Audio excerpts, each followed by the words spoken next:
Welcome. Take a moment to settle in, without trying to find the perfect position. Turn the volume down to the point where my voice is only just audible, a little below what would be comfortable in daylight. Nothing that follows needs to be remembered or understood, or followed to the end. You can fall asleep at any point, and you will not miss a thing. Tonight we are going to talk about deep ocean, slowly, without hurrying. For most of the history of seafaring, the depth of the water beneath a hull was known by touch rather than by sight, and the instrument of that touch was a rope with a weight on the end of it. The weight was lead, cast in a long tapering shape so that it would sink point first and slide clean through the water, and the rope was hemp, marked along its length so that a person hauling it in could read the depth by feel as much as by eye. A pilot bringing a vessel into a harbor would stand near the bow with the line coiled loosely in one hand, swing the lead forward, let it run, and wait for the small change in tension that meant the bottom had been reached. The whole practice was so ordinary, so much a part of the daily working of ships, that it left very little written trace for centuries, and yet it was the only way anyone had of learning what lay below. The unit those soundings were reported in was the fathom, a word that comes from an old term for an embrace, the span of a pair of outstretched arms, and it settled at 6 feet, because that is roughly the reach of a grown person measuring rope hand to hand. A sailor coiling a line and counting its length in arm spans was measuring in fathoms without any need for a ruler,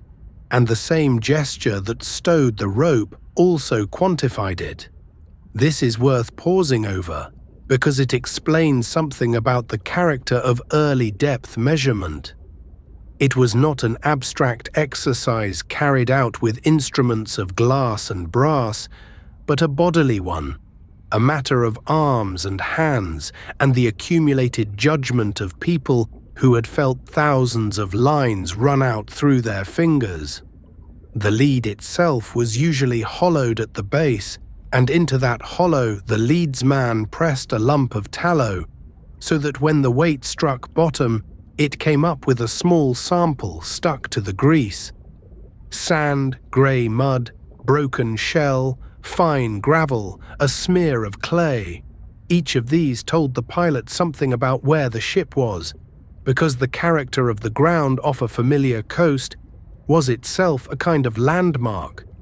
recorded in sailing directions alongside the depths.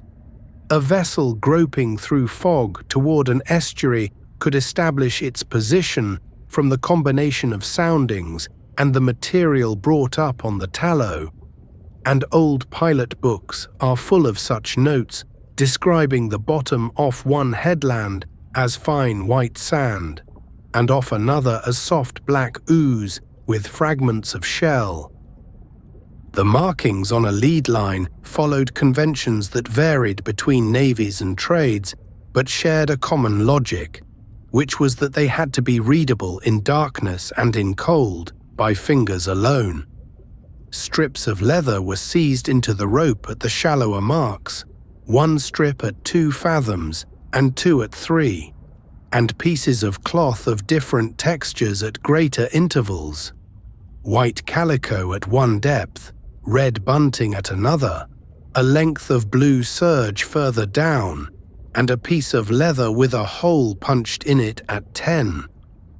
Between these marked points lay the unmarked lengths, which the leadsman called the deeps,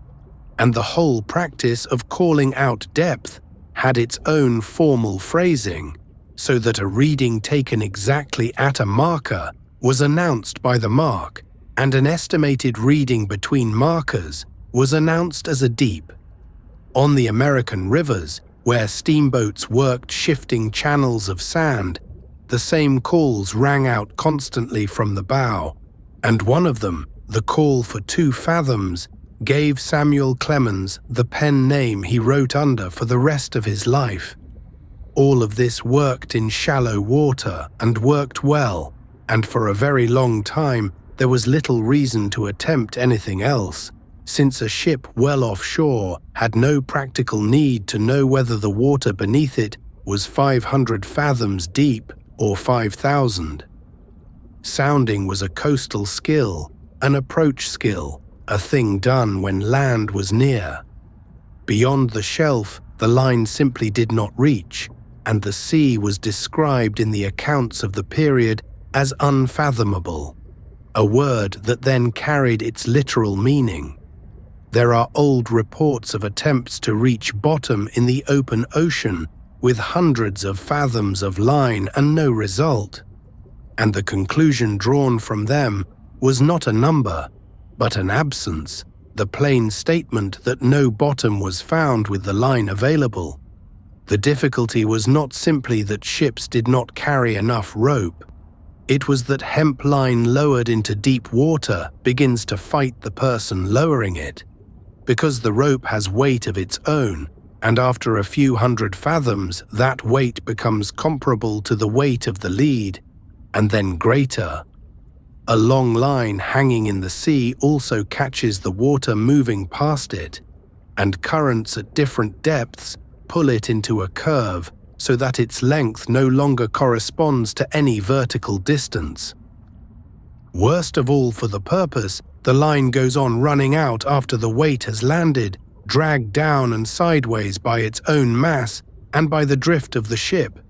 so that the sounding continues to record a descent that has already ended. Nobody watching the coil pay out could tell the difference between rope still falling and rope merely being pulled off the reel. This is why the early record of deep soundings contains depths that later work reduced very considerably. Ships reported paying out miles of line without finding bottom, and those figures were entered on charts and repeated in books, and some of them stood for decades before better methods showed the water there to be a fraction as deep. The mistake was honest and almost unavoidable, because there was no independent check. Nothing came back up from a failed sounding except wet rope, and the only evidence about what had happened at the far end of it was the behavior of the line in the hands of the crew. Some officers learned to time the intervals between successive marks passing over the rail, reasoning that a weight still sinking would pull rope out at a steadily decreasing rate, while a landed weight would produce intervals that lengthened suddenly, and this was the first genuinely reliable way of knowing when to stop. The other solution was to stop hauling the weight back at all. If the sinker could be released when it touched the seabed, then only a light instrument and the line itself needed to be recovered, which spared hours of work at the winch and made it possible to use a much heavier weight going down. Devices of this kind were developed in the middle of the 19th century in the naval services. One of the better known of them fitted with a hollow tube through the center of a cannonball so that the tube drove into the sediment and held a core of it while the ball fell away. What came up was a short plug of the bottom, brought from depths no one had ever sampled, and it was in these small quantities of grey and white ooze that the study of deep-sea sediment began. Soundings gathered in this fashion were slow, expensive in time and labour, and scattered thinly across an ocean, but they could be collected and compared, and the officers who oversaw that compilation at the naval observatories began drawing the first charts on which depth contours were sketched across open water. Those early charts were coarse, and the lines drawn between distant soundings were largely inference, but they made a claim that had not been made before, which is that the floor of the ocean has a shape and that the shape can be mapped. The last refinement of the rope method was to abandon rope Fine steel wire of the kind used in pianos has very little bulk for its strength, so it offers little resistance to the water and adds little weight of its own, and a sounding machine built around a wire drum with a brake and a measuring dial could send a weight down and bring the wire back under power. Sir William Thomson, later Lord Kelvin, developed such a machine in the 1870s, and with it a small glass tube coated inside with a chemical that changed color where seawater was forced in by pressure, so that the depth could be read from the length of the discolored portion as a check on the wire itself. With wire on the drum, a sounding that had once occupied most of a working day could be taken while the ship kept moving, and the number of known depths in the ocean began to grow from dozens into thousands. The next step was to send a ship out for no other purpose. Depths had until then been taken as an incidental duty by vessels doing something else, surveying a coast, laying a cable, carrying mail, and the deep sea had accordingly been sampled wherever a naval officer happened to have an idle afternoon and a spare length of line. In the late 1860s, 2 short British cruises had begun to change that habit, when Charles Wyville Thomson of Edinburgh and William Benjamin Carpenter persuaded the Admiralty to lend them small vessels for dredging work in the deep water off the north of Scotland and out towards the Bay of Biscay. And the hauls they brought up from a few hundred fathoms carried sponges, crinoids, and other animals that were not supposed to be living at such depths at all. Those cruises were brief, coastal in their reach, and modest in equipment, but they made the case that a proper expedition, properly fitted, might be able to sample the open ocean from surface to floor across the whole width of the world. The Royal Society took up the proposal, the Admiralty agreed to provide a ship and her crew, and the vessel chosen was a steam corvette named Challenger. She was a wooden sailing ship of some 2,000 tons, with an auxiliary steam engine and a screw that could be raised out of the water when she was under canvas, which mattered a great deal on a voyage whose coal had to be bought in distant ports and whose distances were measured in tens of thousands of miles. Most of her guns were taken out to make room, and in the spaces left behind the dockyard built a chemical laboratory, a natural history workroom, storage for glassware and spirit, cabins for the civilian scientists, and a platform on deck for the sounding and dredging gear. Along the ship's side ran the miles of hemp rope that would be paid out over the quarter, coiled in bins with lead weights, thermometers in their brass cases, water bottles, sieves and tubs, and the long iron dredges and beam trawls that would be dragged along a bottom nobody had seen. Rubber accumulators were fitted into the dredging lines to absorb the sudden strain when a trawl caught on rock, and a small steam winch was installed to take in the line, because there was no crew large enough to haul 3 or 4 miles of wet rope by hand and still be able to work the following day. She sailed from Portsmouth in December of 1872 with something over 240 men aboard,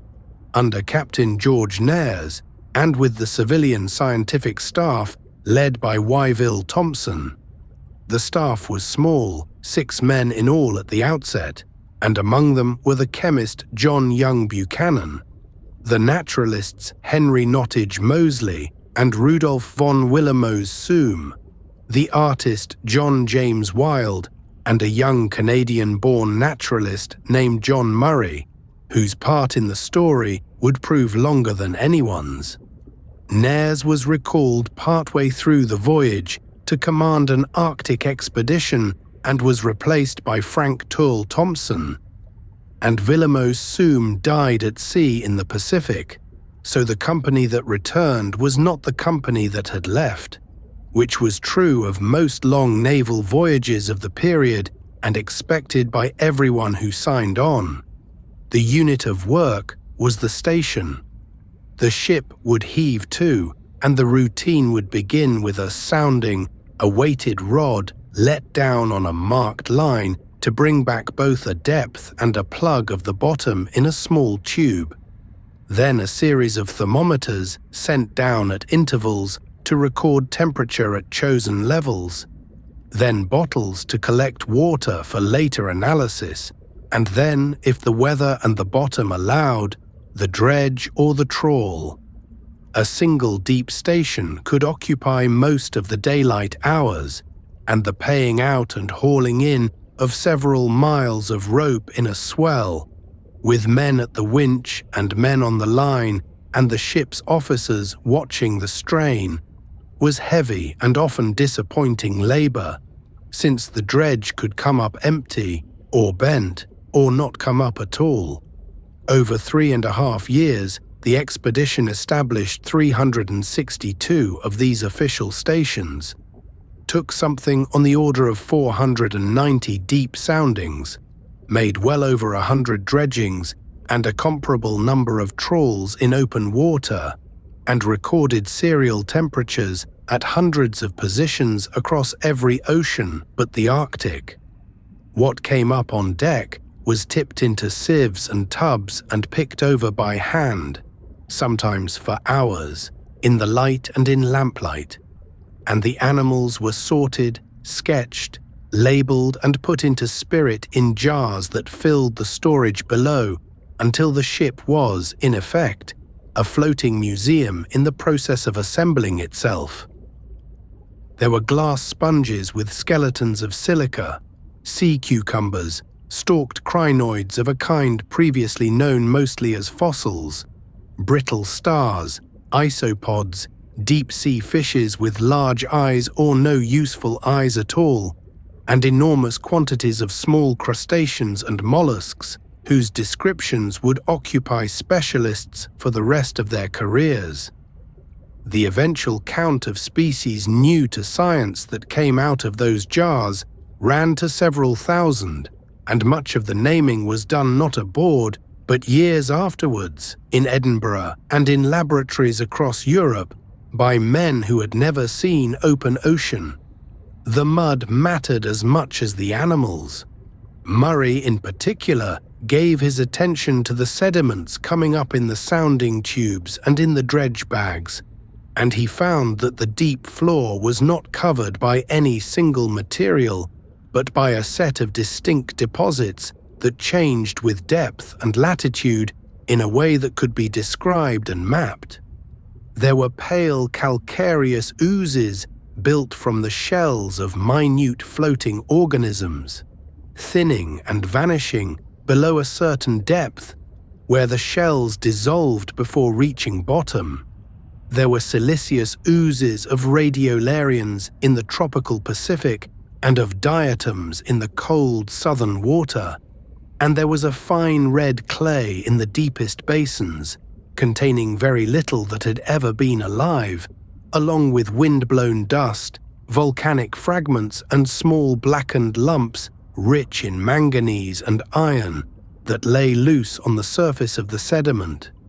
Murray also identified minute cosmic spherules in the deposits, particles of extraterrestrial dust that had drifted down and settled with everything else.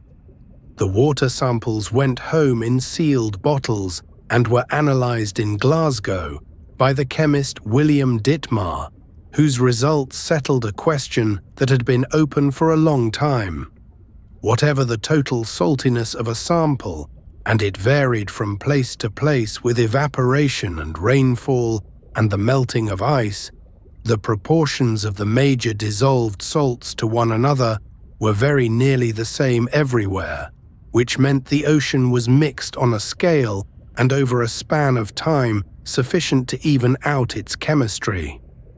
The thermometer readings said something equally plain, that beneath the warm surface layer, the deep ocean is uniformly cold, only a few degrees above freezing, even under the tropics, and that the cold water must therefore come from somewhere near the poles and spread along the bottom. Two ideas were disposed of on the way. The suggestion that the deep sea below a few hundred fathoms was lifeless, could not survive the arrival of animals in the trawl from the deepest hauls the ship attempted. The other correction was more awkward, since Buchanan showed that a formless gelatinous substance previously reported from deep-sea mud and taken for a primitive living slime was in fact a precipitate of calcium sulfate thrown out of seawater by the alcohol used to preserve the samples, and Thomas Henry Huxley, who had described and named it, accepted the correction. In the Western Pacific, south of the Mariana Islands, the sounding line ran out to more than 4,400 fathoms, the greatest depth found on the voyage and among the deepest water known anywhere. The trench and the deep basin at its southern end still carry the ship's name. Further south, the Challenger crossed the Antarctic Circle under steam and sail, working among icebergs in poor visibility, and further on, she called at Australia, New Zealand, the islands of the tropical Pacific, Japan, Hawaii, and Valparaiso, before passing through the Strait of Magellan and turning north for home, arriving in England in May of 1876 after nearly 70,000 nautical miles. The voyage was the shorter part of the enterprise. The report of the scientific results grew to 50 large volumes, published across some 15 years, edited after Wyville Thomson's death by John Murray, and written by contributors in several countries who worked through the jars and tubes and notebooks a station at a time. The specimens themselves went into museum collections where a good many of them remain, still labeled with the station numbers, still available to be looked at again by people asking questions that nobody aboard the ship had thought to ask. The knowledge that came out of the Challenger volumes was gathered for its own sake, by men who wanted to know what lay in the water and on the bottom, and it arrived in a world that had already begun to want the same information for reasons of business. A telegraph cable is a long, thin thing that must lie on the seafloor and stay there, and the people who made and laid and mended those cables discovered very quickly that they could not do their work without knowing the shape of ground they would ever see, so the shape of the ocean floor came to be learned twice over, once by naturalists with dredges and once by engineers with grapnels and ledgers and the constant pressure of money running out. The idea of sending signals through a wire laid underwater was tried first in sheltered places, across rivers and harbors and narrow channels, and it failed repeatedly until the arrival of a suitable insulating material. That material was gutta percha, a latex from trees of the Malay Peninsula and the East Indies, which could be softened with heat, molded around a copper conductor, and would then set hard and stay watertight in cold water for years. A cable insulated in this way, armored with iron wires laid up around the outside, was carried across the Strait of Dover and worked between England and France in 1851. And from that success, the ambition scaled outward with a speed that had very little relation to what anybody actually knew about the deep sea. What was known came largely from naval sounding parties, and the parties working in the North Atlantic in the 1850s had the advantage of a new device. It was a sounding lead designed so that the weight detached on striking bottom, leaving a hollow tube to be hauled up with a plug of sediment inside it. And it meant that a sounding no longer had to bring 100 weight of iron, back through 2 miles of water on a line that might part at any point. With such gear, the officers of the United States Navy ran lines of soundings across the ocean between Newfoundland and Ireland, and the results were assembled ashore by Matthew Fontaine Maury at the Naval Observatory in Washington, who noticed that the depths along that particular band of latitude were moderate and fairly even, deep enough to be out of the way of anchors and icebergs, and shallow enough to be reached, and who wrote of the region as a plateau suited to the laying of a telegraph. The soundings were widely spaced, and some of them were later shown to be too shallow, since a line paid out from a drifting ship in a current can go slack and keep running long after the weight has landed. But the general encouragement was real, and it was acted upon.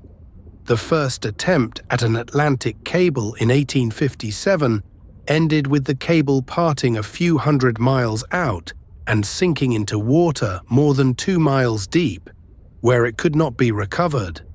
A second campaign the following year, with 2 ships splicing in mid-ocean and steaming away from each other in opposite directions, got a working line ashore at each end in August of 1858. And messages passed along it for a few weeks before the insulation failed under the high voltages that had been used in an attempt to force signals through, after which the line went silent for good. 7 years later, the Great Eastern, by far the largest ship then afloat and the only one able to carry the whole length in her holds, paid out a new cable and lost it 2/3 of the way across when it parted and went to the bottom. She returned the next summer, laid a complete cable successfully in July of 1866, and then went back over her own track, dragged for the lost end of the previous year with a grapnel on a rope of steel and hemp, found it, brought it to the surface after repeated failures, spliced it and completed it, so that 2 working lines crossed the Atlantic where a year earlier there had been none. That grappling operation is worth pausing on, because it is the moment when the sea floor stopped being an abstraction. To catch a cable lying in more than 2 miles of water, a ship must know within a narrow margin where the cable is, must lower a hook on a line long enough to reach and strong enough to lift, must drag slowly across the presumed line of the cable, must feel through the rope the difference between a snag and a catch, and must then haul up a weight of wet iron and hemp that increases with every fathom recovered. All of this depends on the bottom being reasonably flat, reasonably soft, and reasonably well charted, and every failed attempt taught the crews something about the ground beneath them. Cable ships became, without intending it, the most persistent sounding vessels in the world, because a repair ship makes soundings before it grapples and after it grapples and along the whole of its search, and it does so in the same few square miles year after year. The engineering also forced attention to slope. A cable must be paid out with a certain amount of slack, more than the straight line distance between its ends, so that it can settle into the hollows and follow the rises of the bottom instead of hanging suspended across them. Too little slack, and the cable is left bridging a gap, drawn tight, chafing where it touches and certain to break. Too much, and the length is wasted. The cable comes up short of land, and a great deal of expensive copper and gutta percha lies, coiled uselessly on the mud. Calculating slack means knowing the roughness of the ground in advance, and so the cable companies began to survey their routes properly, running closely spaced soundings along a chosen track and drawing the results as a profile. A long, low silhouette of the bottom with the vertical scale exaggerated many times over so that the features could be seen at all. Those profiles showed, first of all, the edge of the land. Off the coasts, there was a shallow shelf, gently sloping, and then a distinct steepening, where the depth increased from a couple of 100 fathoms to a couple of 1,000 over a comparatively short horizontal distance, and beyond that, a long gradual descent to the floor ocean basin. The steep part became known as the continental slope, and it was on this slope, rather than in the deep basins, that cables broke most often. In some places the slope was cut into by valleys, steep-sided and winding, running down from the shelf edge, and in some cases from near the mouths of large rivers, and cables that crossed such valleys had a habit of failing in the same locations again and again. The valleys were mapped by soundings and confirmed by trouble, and off the mouth of the Congo, the pattern of repeated breaks in a particular sector became one of the standing facts of the cable business long before anybody could say with confidence how such a canyon had been cut in water thousands of feet deep. There was also the matter of the middle of the Atlantic. As soundings accumulated along the routes, it became clear that the ocean between the Americas and Europe and Africa was not a single basin, but two long troughs, separated by a broad rise running roughly north and south down the center, with water over the crest of it considerably shallower than the water on either side. The Azores stood on it, and later work would show the same feature continuing far to the south,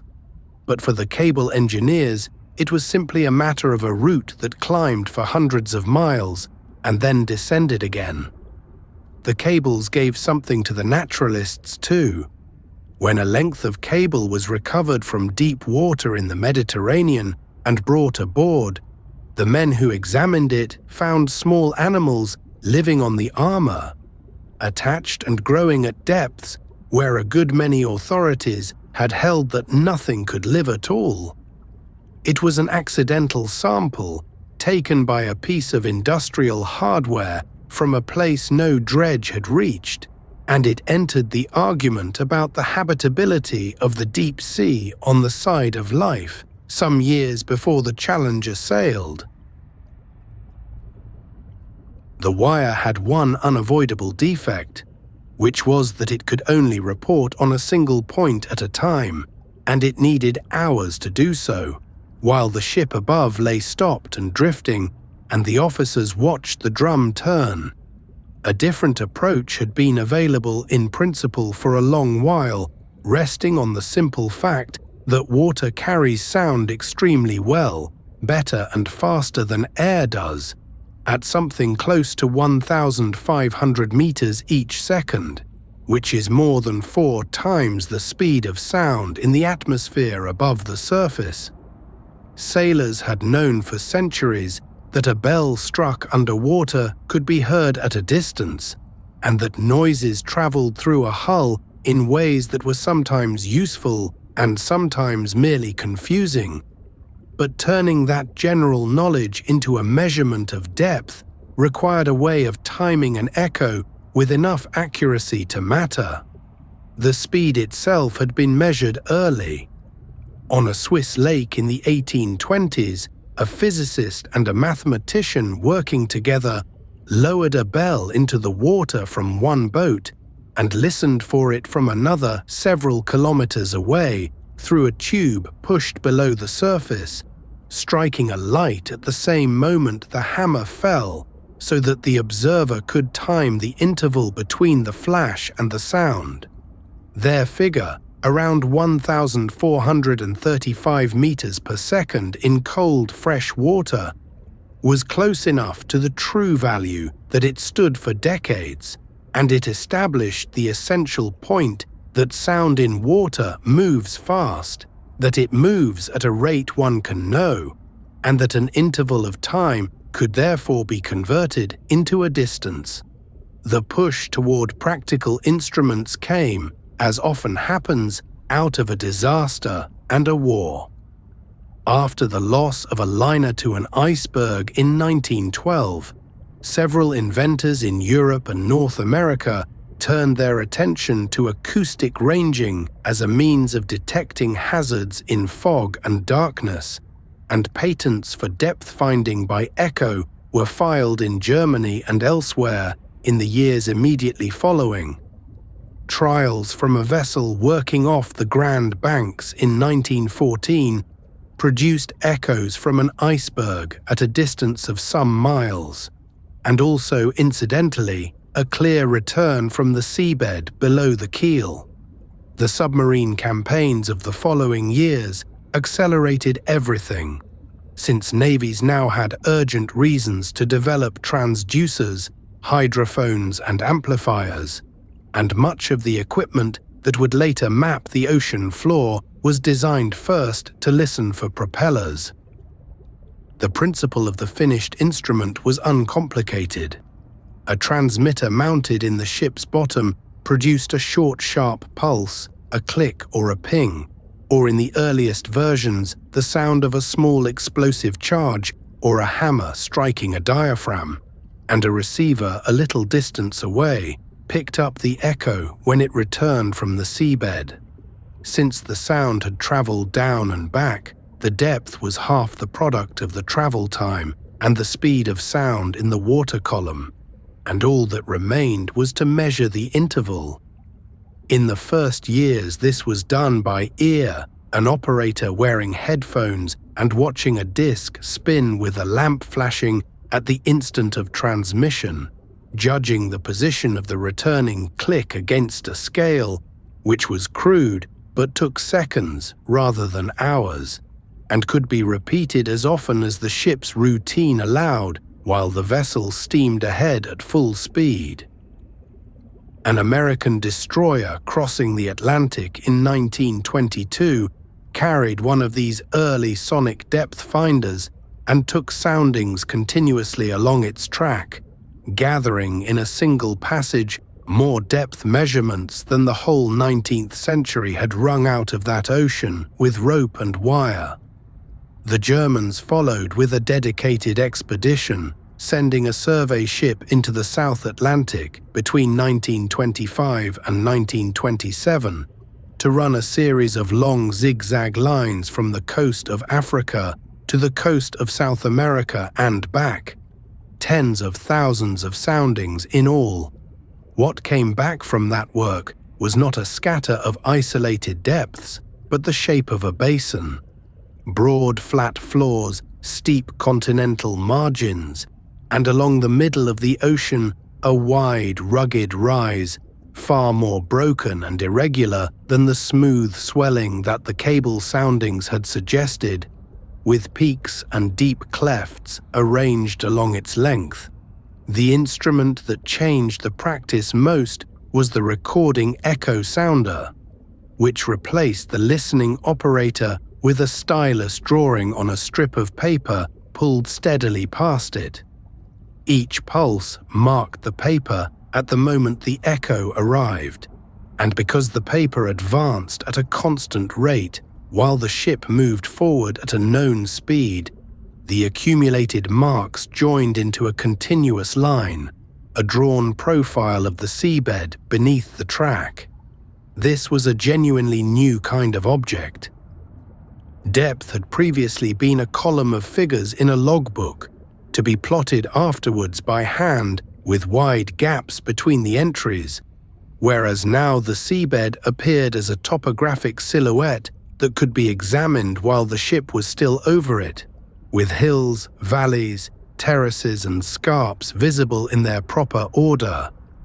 These profiles were always drawn with the vertical scale stretched, because the true proportions of the ocean floor are gentle almost everywhere, and a slope that looks like a cliff on a recorder trace may in fact rise at a grade a person could walk up without difficulty. Reading such traces properly meant keeping the exaggeration constantly in mind. and one of the recurring corrections in the science of the following decades was the reminder that the abyssal landscape, however jagged it appeared on paper, is mostly composed of long, low ramps and broad basins.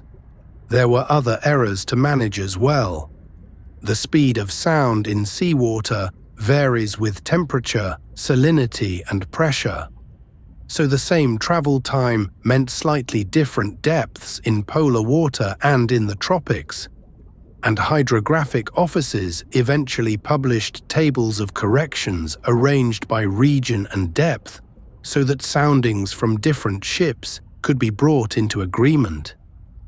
The sound pulse also spread as it went down, so that on a steep or irregular bottom, the recorder received returns from a patch of seabed rather than a point, smearing narrow features and filling in canyons, and a sharp trench floor could be recorded as something broader and shallower than it truly was. There were false bottoms too. Ships in many parts of the ocean found a persistent echo at a few hundred meters,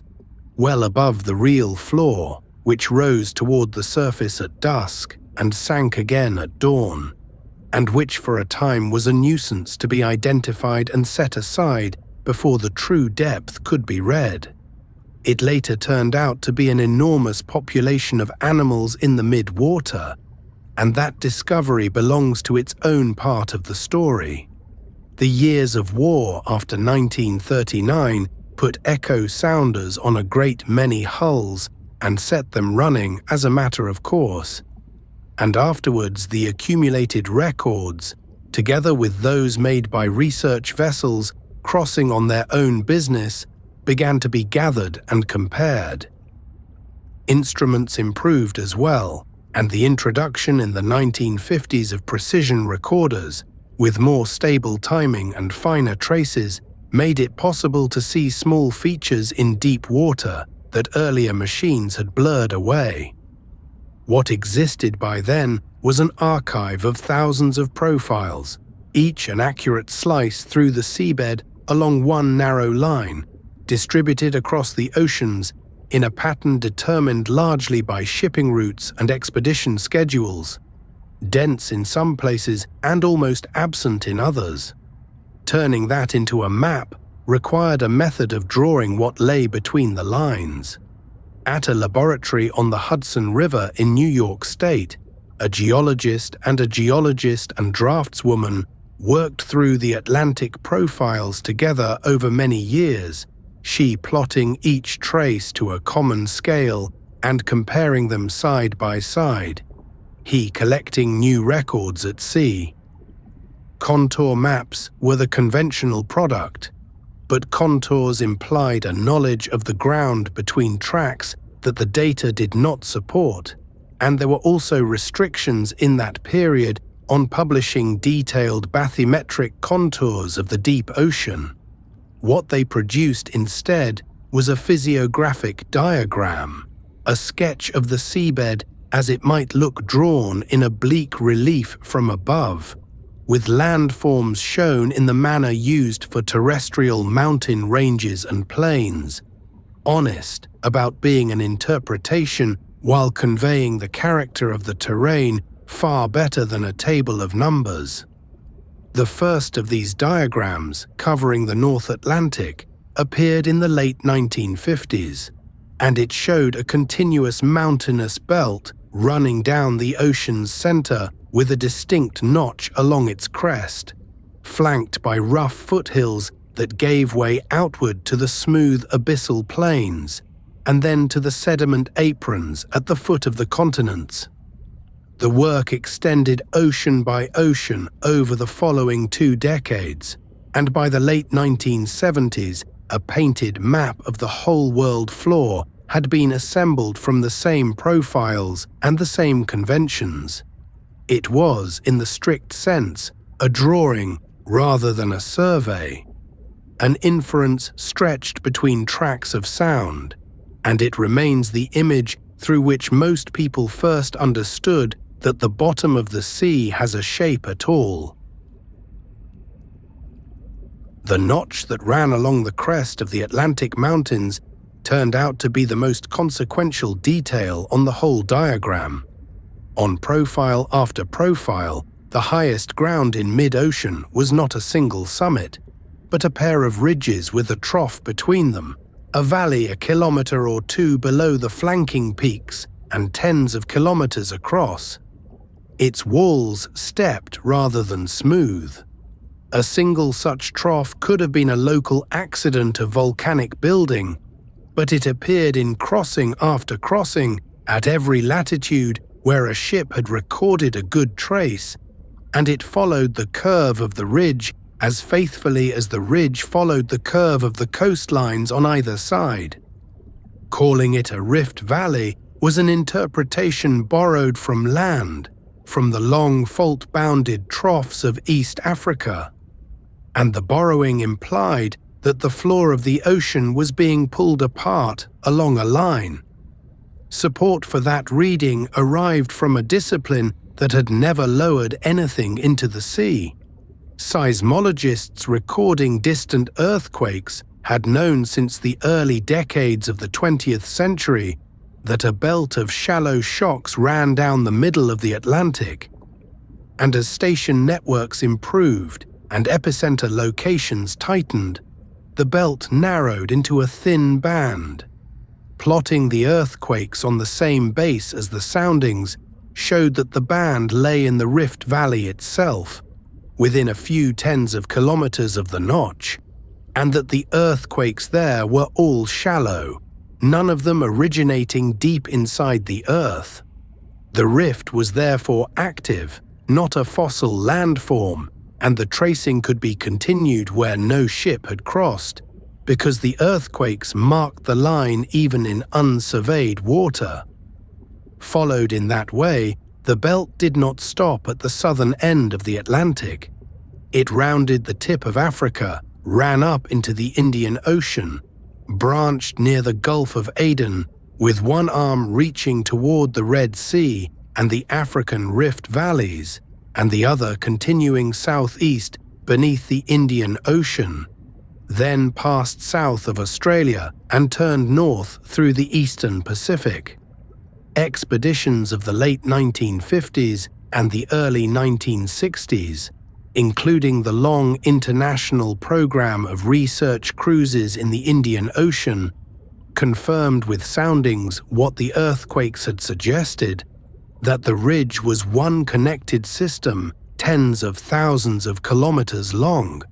the largest single feature of the Earth's surface, and until then, almost entirely unmapped. Its form varied along its length. In the Atlantic and the Indian Ocean, the crest carried a deep median valley, while in the eastern Pacific, the crest was broader, smoother, and higher above the surrounding floor, with no comparable trough, which is why that portion was described as a rise rather than a ridge. Physical measurements taken across the ridge all pointed the same way. Dredges brought up basalt with glassy rinds, the rounded lobed lava that forms when molten rock chills quickly underwater,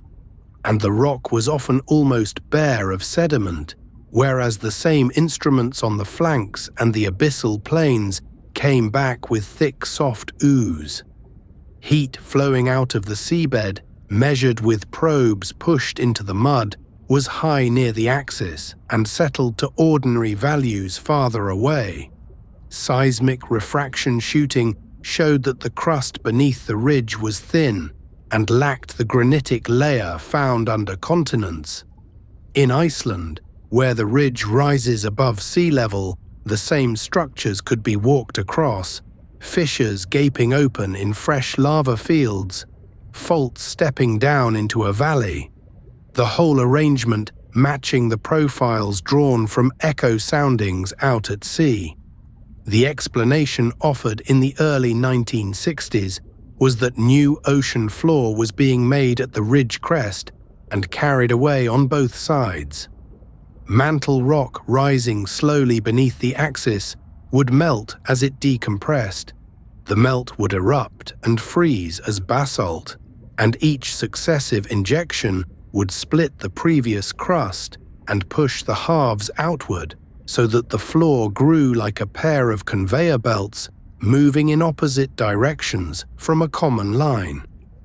Sediment would be thin at the axis because the rock there was newly made and had had no time to collect any, and it would thicken outward with age.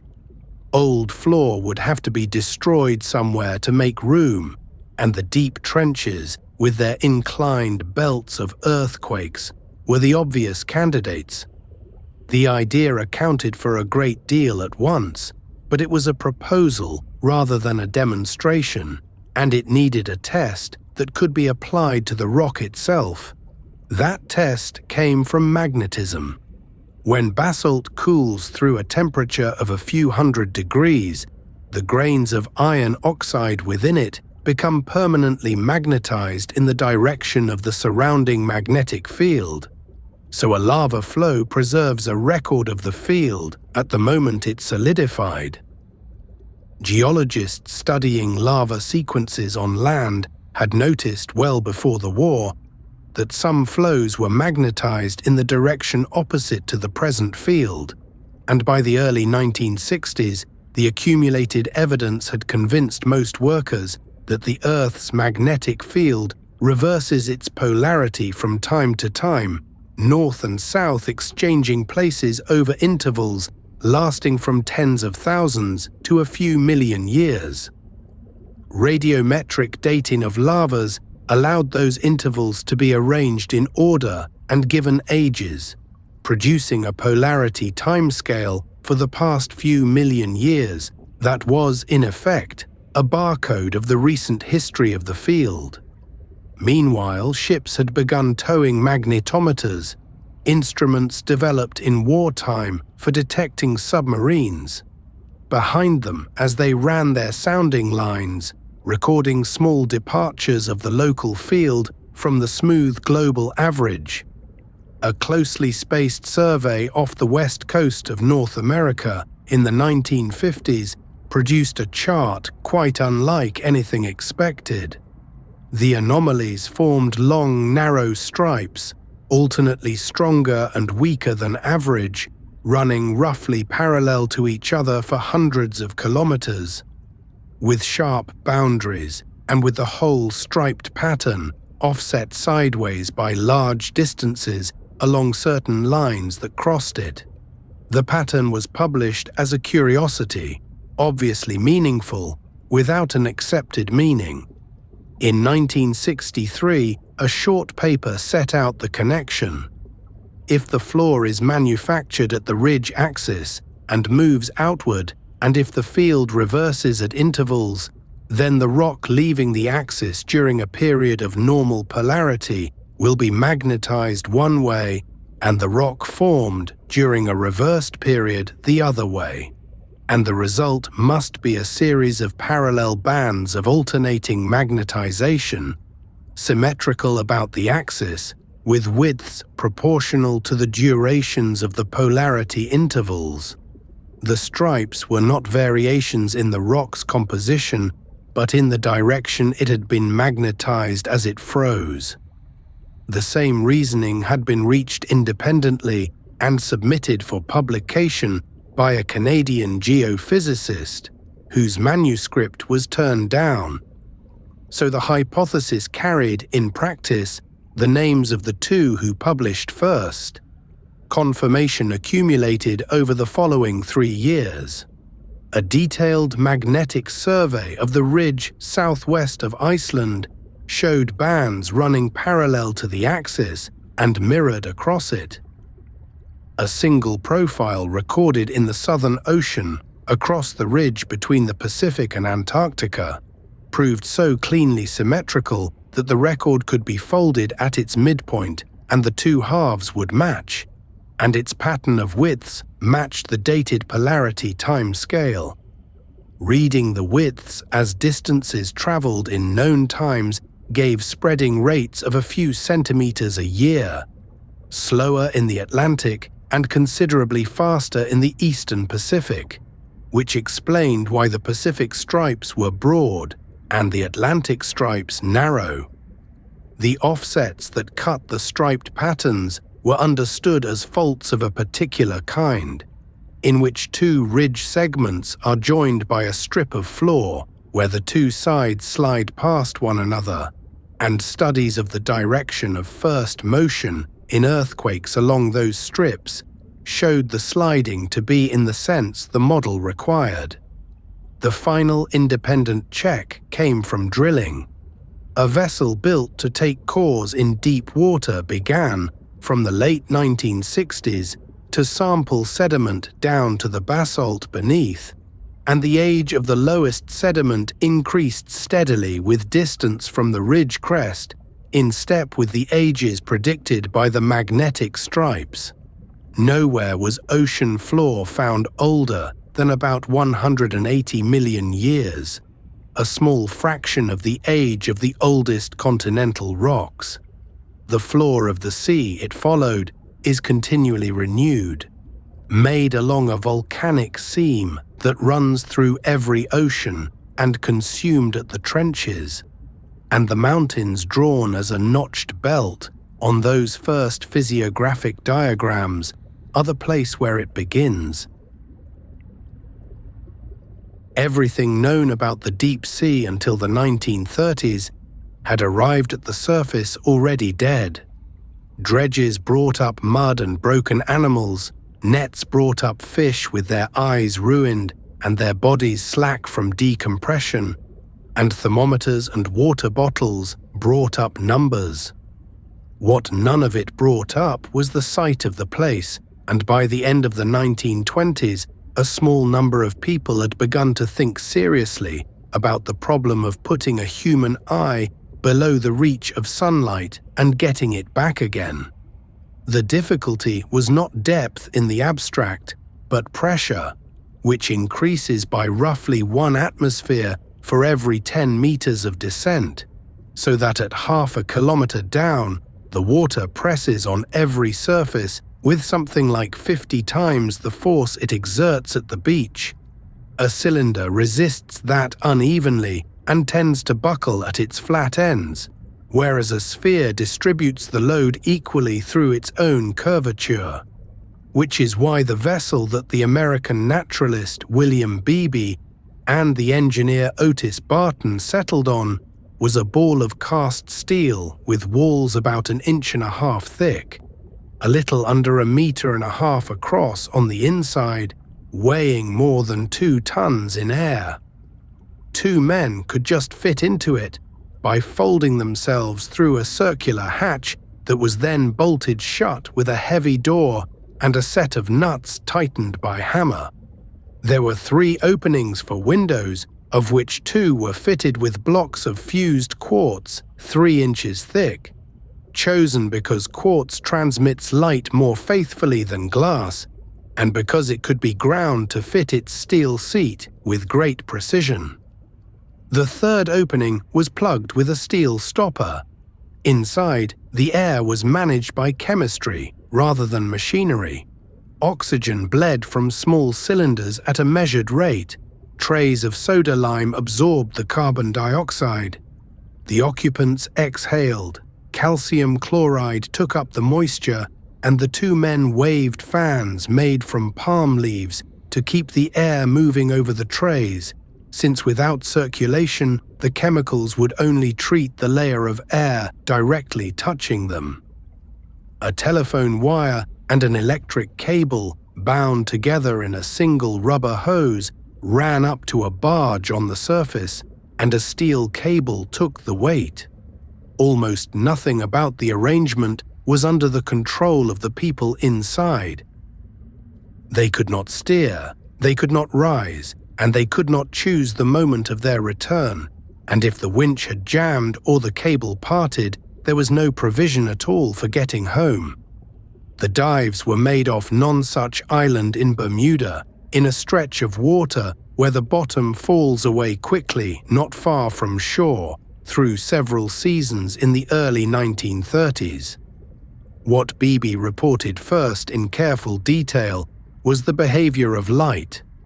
Color left the water in an order that matched what physicists had predicted from the absorption spectrum of seawater. Red went almost at once in the first fathoms, then orange, then yellow, so that at a few hundred feet, the interior of the sphere and the faces of its occupants, and the blood in a cut finger all appeared in shades of grey and green and blue. Below that, the blue itself thinned and deepened, and by something over 1,000 feet, there remained only a faint luminous suggestion in the direction of the surface, which Beebe insisted was still not quite the same thing as darkness, and by about 2,000 feet it was gone entirely, and the only light in the world outside the window was light that living things had made. He saw a great deal of it, sparks and flashes that moved past the quartz, pale clouds that came and went, chains and rows of small lights arranged along the flanks of bodies he could not resolve, and now and then a shape lit briefly by its own organs, or by the searchlight the sphere carried. He tried to identify what he saw and describe it as a naturalist would, dictating up the telephone line to an assistant on the barge who wrote everything down, and some of his descriptions correspond well to animals since caught and studied, while others do not correspond to anything that has been collected before or since. A handful of large fish that he named from those glimpses were never confirmed, and the criticism made at the time, and repeated since, is that a moving shape seen once through 3 inches of quartz in near total blackness is a thin basis for a new species. Beebe knew the objection and accepted much of it, and the value of the work turned out to lie less in the list of animals than in the plain testimony that the mid-water column was neither empty nor still, that it was full of light of animal origin, and that the light was ordinary there rather than exceptional. In the summer of 1934, the sphere was lowered to 3,028 feet, a little over half a mile, which gave Beebe the title of the book he wrote about the work. That was close to the practical limit of the arrangement, because the cable itself had weight and the barge was subject to swell that traveled down the wire as a slow heave, and because the quartz windows were the least predictable part of the whole assembly. On one unmanned test, the sphere came back with water inside, held under such pressure that when the door bolt was loosened, a jet shot across the deck. Barton went on afterwards to build a heavier sphere of his own, which he called a benthoscope, and which he had lowered off the coast of California to something over 4,000 feet at the end of the 1940s. But the principle had reached its end. A vessel hanging on a wire is a passenger, and the deep ocean is mostly deeper than any wire that can be safely paid out from a ship. The answer came from a Swiss physicist who had already solved a related problem in the opposite direction. Auguste Piccard had ascended into the stratosphere in the early 1930s in a sealed aluminium gondola slung beneath a balloon, and the arrangement he proposed for the sea was the same arrangement inverted. A pressure sphere for the crew, small and thick-walled and free of any need to be large, would hang beneath a much bigger, thin-walled float filled not with gas, but with petrol, which is lighter than water, does not compress appreciably, and can therefore be carried in a container that need not resist pressure at all, since the water is allowed in at the bottom to equalize. Ballast in the form of iron shot, held in hoppers by electromagnets, would be released to rise, so that a loss of electrical power would drop the shot and send the vessel up on its own. Such a craft dives free, unattached to anything, and its depth is limited only by the strength of the sphere. The first of these, built after the war and tested off West Africa in 1948,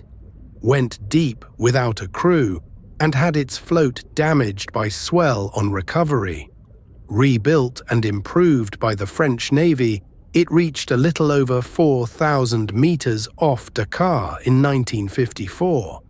Meanwhile, Picard, working in Italy with his son Jacques, built a second vessel and named it after the city of Trieste, where much of the work was done, and dived it in the Mediterranean through the middle of the decade. In 1958, the United States Navy bought it and had a new cruise sphere forged in Germany to a specification intended for the greatest depth in the ocean, together with the float enlarged to carry the petrol that heavier sphere required. On the 23rd of January, 1960, Jacques Picard and the naval officer Don Walsh took it down into the Challenger Deep in the trench south of Guam. The descent took about 5 hours and passed through cold layers where the petrol contracted and the vessel had to be trimmed. And at somewhere around 9,000 meters, a sheet of plexiglass in the entrance tube above the sphere cracked with a report the two men felt through the hull, though the sphere itself was unaffected, and they carried on. They reached the floor at a depth reported at the time as 35,800 feet, close to 11 kilometers, later refined slightly downward by acoustic survey. The bottom was pale ooze, and the contact raised a cloud of it that obscured the window for much of the 20 minutes they stayed. Picard reported seeing a flatfish and a shrimp, an observation debated ever since no fish has been recovered from that depth, and the pressure physiology of vertebrates appears to set a limit somewhat shallower. They dropped ballast and rose for 3 hours into brightening water. The trench they had descended into is one of a family of narrow depressions, something on the order of 30 of them if the smaller troughs are counted, and together they hold all of the ocean deeper than about 6,000 meters. Oceanographers in the middle of the 20th century began calling that range the Hadal Zone, borrowing the name of the Greek underworld, and the term stuck because the water below 6 kilometers is not spread out in broad basins, but confined to long, steep-sided furrows that occupy something close to a single % of the seafloor, while accounting for nearly half of the ocean's total range of depth. A map of the deep sea by area is mostly abyssal plain. A map of the deep sea by depth is mostly trench. Almost all of them lie in the Pacific, along the rim where the ocean floor meets island arcs and continental margins, and their names read as a circuit of that rim: the Aleutian and the Kuril-Kamchatka in the north, the Japan and Izu-Bonin and Mariana and Yap and Palau down the western side, the Philippine, the New Britain and the Bougainville, the Tonga and the Kermadec running south towards New Zealand, and the long Peru-Chile Trench following the South American coast. Outside the Pacific, there are far fewer: the Java Trench in the eastern Indian Ocean, the Puerto Rico Trench north of the Greater Antilles, and the South Sandwich Trench in the far South Atlantic. What they share is a plate boundary at which one slab of oceanic lithosphere bends downward and descends beneath its neighbor, and the trench itself is the surface expression of that bend, a flexure in the descending plate rather than a crack or a canyon cut by anything flowing. The deepest trenches tend to be those consuming the oldest and coldest seafloor, since old lithosphere is thick and dense and sinks more steeply, and behind each one, a few hundred kilometers back on the overriding plate, there is usually a line of volcanoes fed by melting at depth. The evidence for that descent was assembled before anyone had seen a trench floor. In the 1920s, seismologists working with Japanese records noticed that earthquakes beneath the island arc occurred not only near the surface, but also at great depth, and that the deeper shocks lay progressively further inland, so that the whole population of earthquakes fell within a plane sloping down away from the trench. Later work in California described the same inclined seismic zones around the Pacific, and the sloping surface of earthquakes became one of the firmest arguments that solid rock was moving down into the mantle along these lines. At almost the same time, a Dutch geophysicist took a pendulum apparatus for measuring gravity aboard submarines. Since a submerged boat is steady enough for such delicate work, and found running along the trenches a belt in which gravity was measurably weaker than expected, a deficit of mass that implied the crust there was being held down out of equilibrium rather than resting where buoyancy would put it. Measuring the depths themselves took the better part of a century of intermittent effort.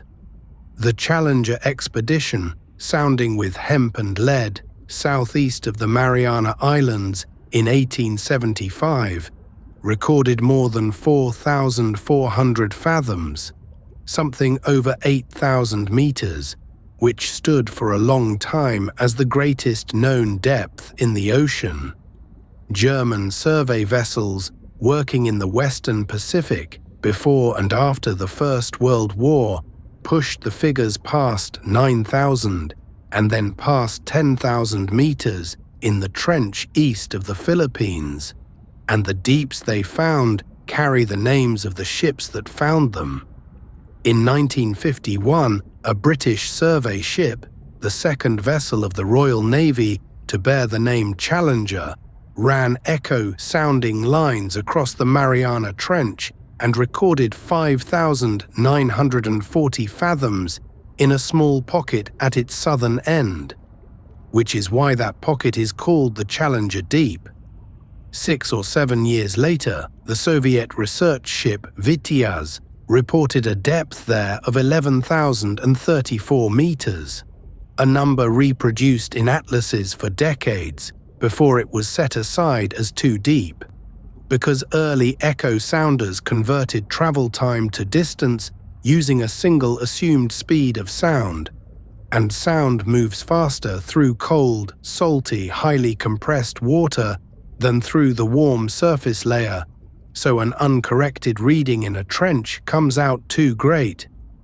Later surveys applied corrections derived from measured profiles of temperature and salinity through the whole water column, and multi-beam systems replaced the single downward pulse with a fan of beams that could resolve the shape of the trench axis rather than a line of isolated points.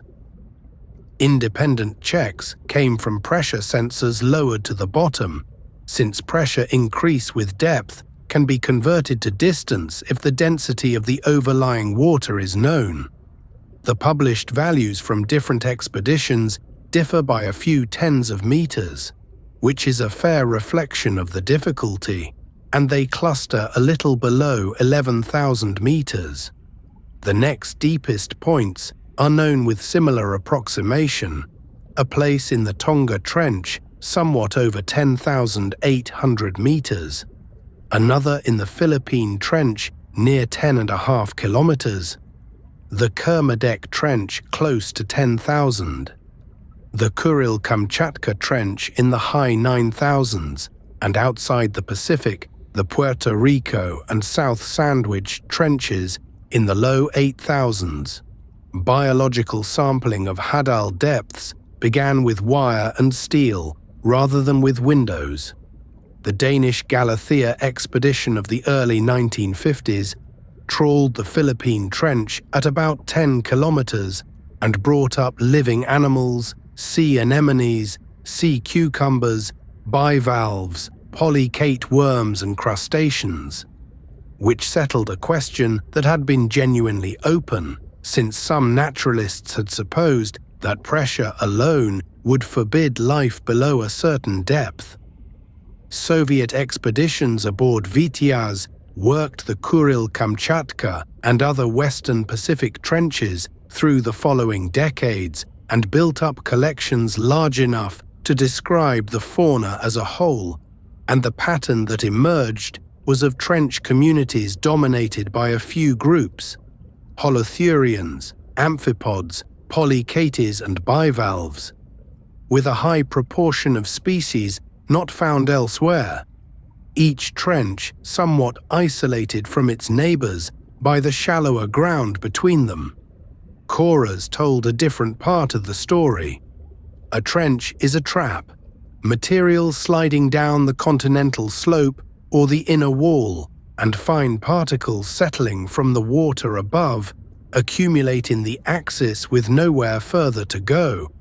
So trench sediments are often thicker and richer in organic carbon than those of the neighboring abyssal plain, and rates of microbial respiration measured in trench floor mud can exceed those of the flat sea floor nearby.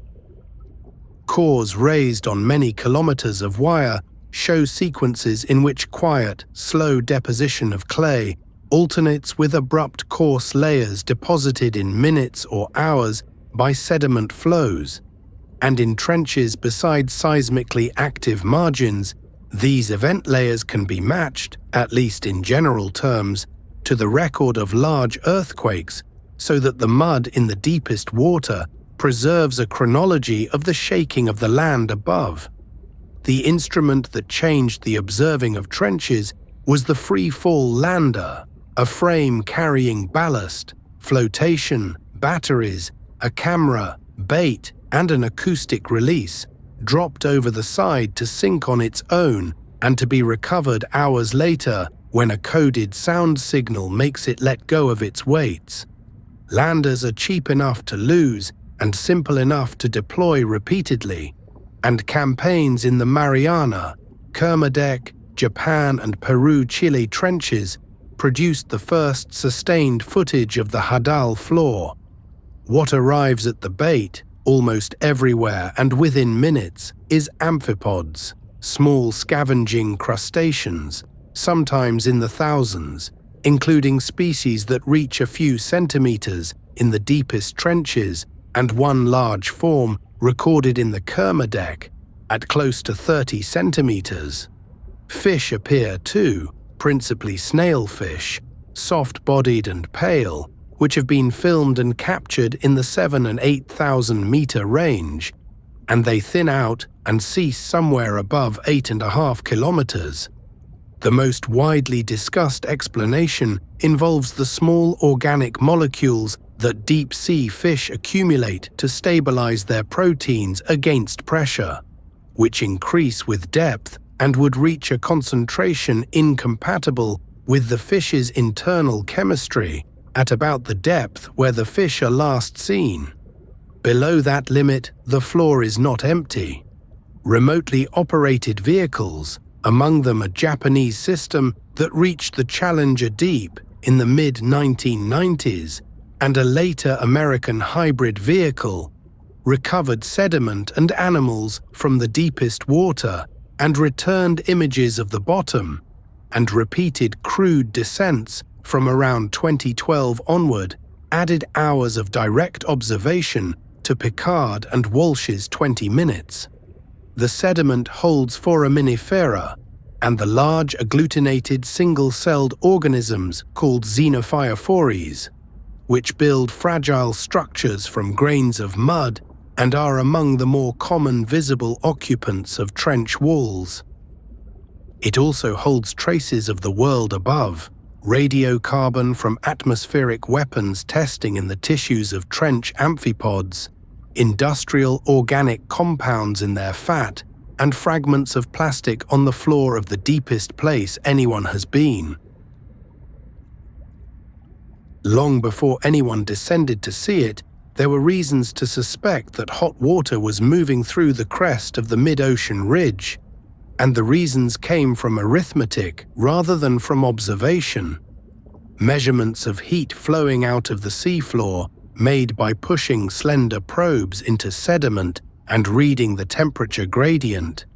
gave values near the ridge axes that were consistently lower than the cooling of young volcanic rock should produce, and the shortfall was large and persistent enough that it demanded an explanation. The most economical one was that a portion of the heat was not conducting slowly upward through rock, but being carried away by seawater circulating through cracks in the basalt, entering cold, warming at depth, and leaving again into the ocean without ever passing a thermometer. Other hints accumulated alongside it. Deep water in the Pacific carried a slight excess of helium-3, an isotope that comes from the mantle and has no other plausible route into the sea. Drill cores and dredged basalts showed minerals altered in ways that only warm water can accomplish. In the Red Sea, deeps filled with hot, metal-rich brine had been sampled in the 1960s, and metalliferous sediments had been recovered from ridge flanks elsewhere. The pieces pointed in one direction without confirming anything. The confirmation came in stages, beginning with a survey of the Galapagos Rift, a spreading center running east from the islands at a depth of about 2.5 kilometers. In 1976, a towed instrument package was flown a few meters above the axis, carrying cameras, a thermistor and other sensors, and the record it brought back contained two things that mattered. There were small, sharp temperature anomalies, fractions of a degree above the near-freezing bottom water, appearing and vanishing as the sled passed over particular spots. And in a handful of photographs from those same spots, there were clamshells, white and unexpectedly large, lying in fields on bare volcanic rock, where the standard expectation was a thin scatter of animals and almost nothing conspicuous. The following year, an expedition returned with the submersible Alvin, a 3-person vehicle operated from a support ship, capable of working for several hours at a time at those depths, with 2 observers lying on the floor beside the viewports and a pilot at the controls. The plan was geological. The dives were meant to examine fresh lava, the shapes of pillow flows and sheet flows, the fissures along the axis, and if possible to locate the source of the temperature spikes. In February, the submersible descended onto the axis, followed a line of instruments and markers, and found water rising from cracks between lava pillows. Water that was visible not by color, but by the shimmer of its refraction, and slightly cloudy where it mixed. The temperature registered a few degrees above ambient. Around the openings, standing in the crevices and lying loose on the rock, were clams the length of a hand, mussels, white crabs, limpets, and tangles of pale worms, in a concentration entirely unlike the surrounding plain 100 meters away. The site was informally named for the clams, and over the following days, other vents were located along the axis, each with its own crowd, each ringed by a sharp boundary where the animals stopped and the ordinary sparse bottom resumed. Water samples drawn into bottles at those vents came up smelling strongly of hydrogen sulfide, which was itself informative, and chemical analysis showed that the fluid was not simply warmed seawater. It had lost magnesium and sulfate almost entirely. It was slightly acidic. It carried dissolved silica, manganese, lithium, hydrogen sulfide, methane, and carbon dioxide at concentrations far above anything in the surrounding ocean. The pattern matched what laboratory experiments had predicted for seawater reacting with hot basalt. The rock takes up magnesium and gives up other elements. sulfate is removed and partly reduced, and the fluid comes out with a composition that reflects the rock rather than the sea it came from. Because the fluids emerging at the Galapagos vents were only a few tens of degrees at most, and because their chemistry implied reaction at much higher temperatures, it followed that hotter water existed below and was being diluted by cold seawater percolating through the shallow crust before it reached the surface. Somewhere, presumably, undiluted fluid was reaching the sea floor directly. 2 years later it was found, on the East Pacific Rise at 21 degrees north, off the mouth of the Gulf of California. A French expedition working there with the submersible Cayana had already photographed and sampled large mounds of metal sulfide, cold and inactive, which no one could quite account for. When Alvin dived at the same latitude, the vehicle came upon chimneys of dark mineral standing on the lava, some of them a few meters tall, discharging black fluid upward in columns that rose and then bent over and spread out above. A temperature probe placed in one of the jets was damaged by heat, and when the reading was recovered and corrected, it indicated a fluid temperature near 350 degrees Celsius, more than an order of magnitude above anything measured at Galapagos, and above anything the vehicle had been designed to encounter. At the pressure of 2.5 kilometers of water, roughly 250 times atmospheric, water at that temperature does not boil, and so it emerges as a fast, clear, buoyant jet. The blackness is not the water. Vent fluid at the moment it leaves the rock is transparent, and it turns opaque within centimeters as it mixes with seawater at 2 degrees. Because the dissolved iron, copper and zinc, it carries precipitate almost instantly as a cloud of fine sulfide particles,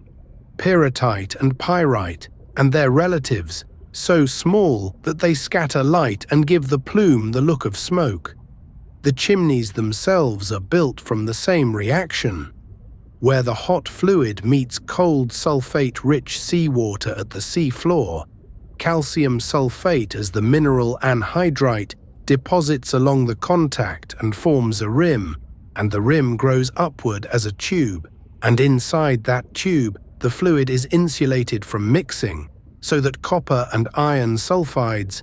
chalcopyrite in the hot interior, sphalerite and pyrite in the cooler outer wall, line and thicken the structure.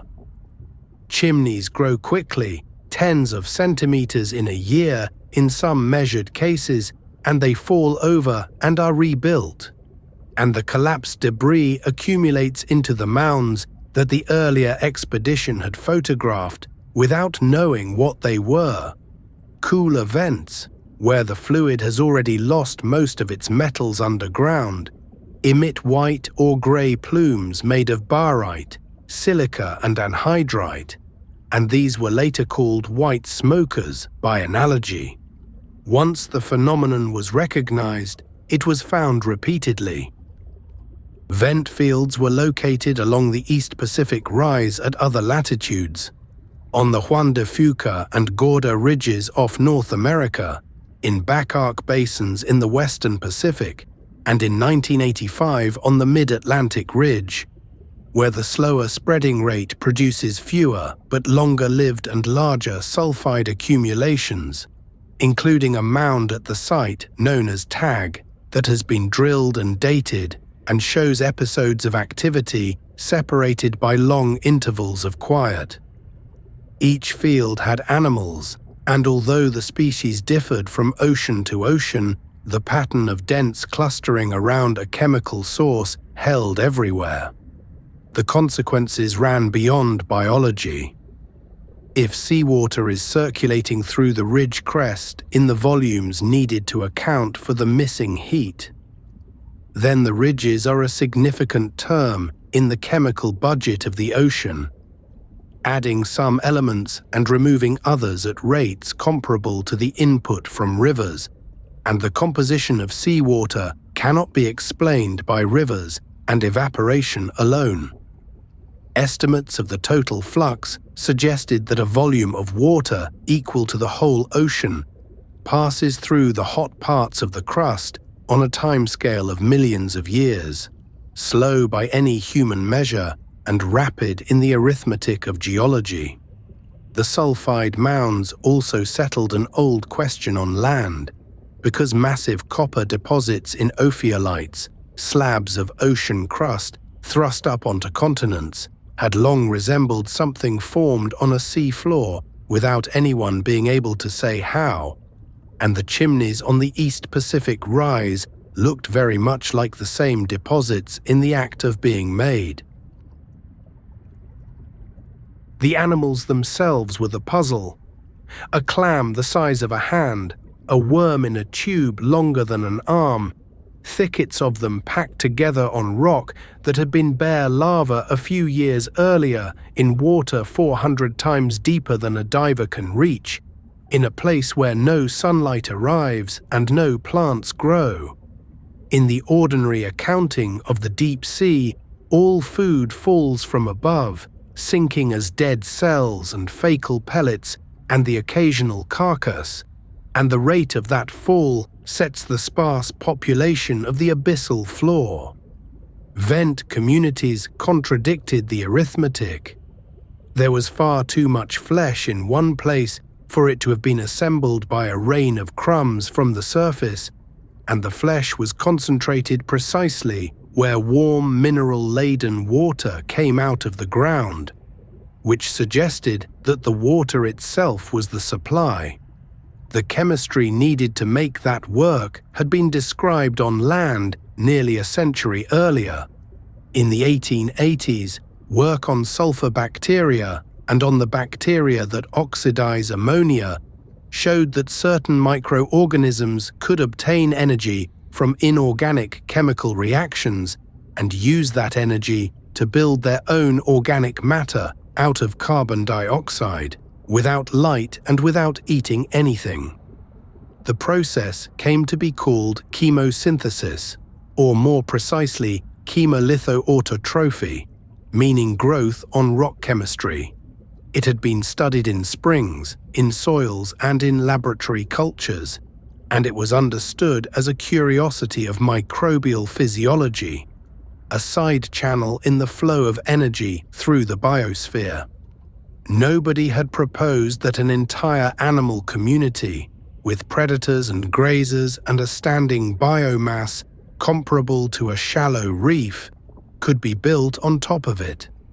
The fuel at a vent is hydrogen sulfide, the same compound that gives the water its smell when a sample is opened on deck, produced when seawater circulating through hot basalt strips sulfur from the rock and reduces the sulfate it carried down with it. Sulfide is rich in chemical energy because it is far from equilibrium with the oxygen dissolved in cold, deep seawater, oxygen that came originally from the atmosphere and from photosynthesis at the surface, and was carried into the depths by sinking water masses at high latitude. Where the vent fluid mixes with that oxygenated water, the two are briefly in contact and not yet reacted, and bacteria placed in the mixing zone can take the reaction for themselves, harvesting the energy released and fixing carbon dioxide into sugars. The vents are therefore not wholly independent of the sun, since the oxidant descends from a lit world, but the energy that drives production comes out of the crust. Free-living bacteria do this in the water and on surfaces, and the evidence of them was visible in the first photographs. White and yellowish mats coating rock and mussel shells, filamentous forms that could be recognized under a microscope as relatives of known sulfur bacteria,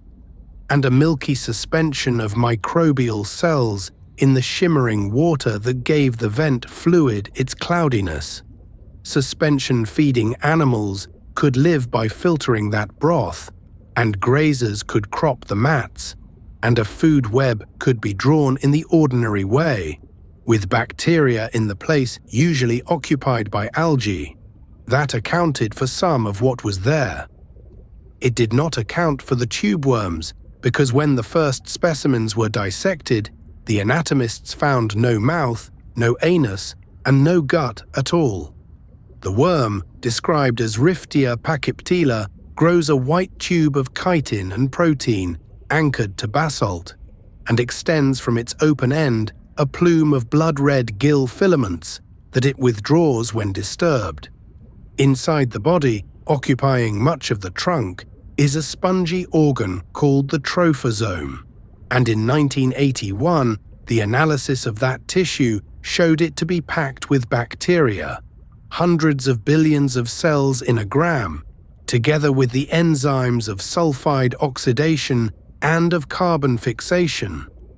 The interpretation was that the worm farms them internally, supplying them with sulfide, oxygen, and carbon dioxide gathered by the plume, and living on the organic compounds they release and on the digestion of some of the bacteria themselves. The larvae hatch with a functional gut and take up their symbionts from the water, after which the digestive tract degenerates and the animal becomes, for the rest of its life, a vessel for a bacterial population. The plume is red because it is full of hemoglobin,